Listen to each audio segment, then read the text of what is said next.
Bonjour à tous, alors aujourd'hui c'est une journée qui pétille, alors plutôt ce soir, puisque là du coup je vous tourne la petite vidéo parce que le soir c'est le seul moment où je suis un petit peu posée, où il n'y a pas trop de bruit et où je peux vous parler tranquillement et que vous puissiez m'entendre. Donc voilà, je suis au Brésil depuis maintenant 2 semaines. Aujourd'hui ça pétille de ouf parce que je suis à Rio et que à Rio c'est la ville qui dort jamais. Et, j'ai fait plein de jolis moments déjà depuis les quelques jours que je suis là. Je voulais revenir sur un petit festival que j'ai fait. C'est un festival de danse en fait, où je suis partie dans un petit village. Là, c'est de la danse 24 sur 24, en fait, avec de la musique 24 sur 24, des groupes qui s'enchaînent. Euh, En fait, le gros problème, c'est de savoir quand dormir. Et c'est difficile pour nous, occidentaux, de se raisonner, sachant que c'est ma passion et que du coup, j'ai envie d'assister à tout. Et à chaque fois que tu vas te coucher, tu te dis que tu rates quelque chose. Donc, il y a des points qui sont très positifs par rapport à ça. Mais il y a aussi des points qui sont très négatifs, ou plutôt, on va dire pas négatifs, mais qui sont difficiles à gérer, puisque quand tu vis avec 600 âmes et plein d'énergie, autour de la danse et du partage, il y a aussi les énergies qui s'entrechoquent et on en vient à se comparer. Enfin, du moins en tout cas pour ma part. Et c'est vrai que du coup, c'est un petit peu cette semaine-là où j'ai été fatiguée parce que du coup, j'avais le voyage dans les pattes, j'avais pas dormi la veille, la veille du départ. Et du coup, je suis arrivée dans toutes ces énergies très fluctuantes et je me suis laissée un petit peu bercer par tout ça.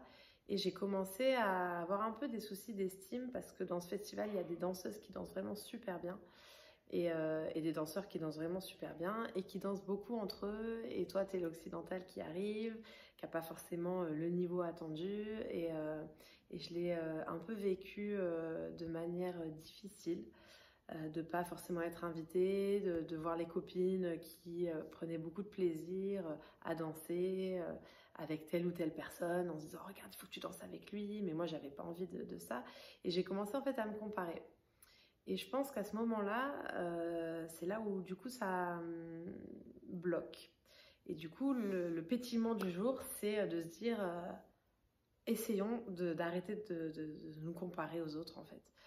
Et c'est pour moi un exercice qui est vraiment très très très difficile parce que j'ai sans cesse l'exigence envers moi-même d'être et de prendre le meilleur de chaque personne en fait. C'est-à-dire qu'en fait je vois une personne et je dis ah là là, elle est comme ça, j'ai envie de prendre.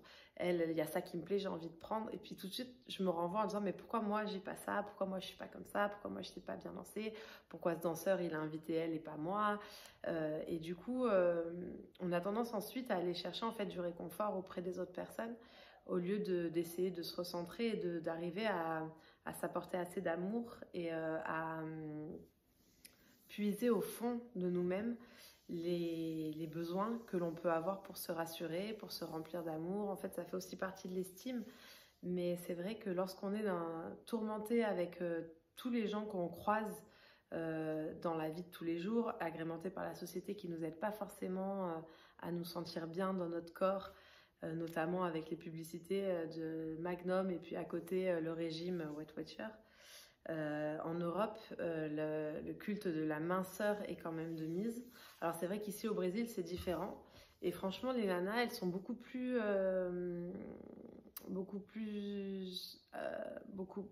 comment je pourrais dire, elles sont mieux dans leur corps, elles se trouvent plus jolies et même si elles sont un peu rondes. Et les hommes ils aiment pas forcément les filles qui sont très maigres. Donc c'est sûr il y a deux parties. Il y a le culte du physique où ils font beaucoup de sport, où mais ils aiment avoir des formes en fait. Et donc ils font beaucoup de sport pour avoir des formes. Alors qu'en France c'est vraiment il faut être longiligne si on veut répondre aux standards de la beauté.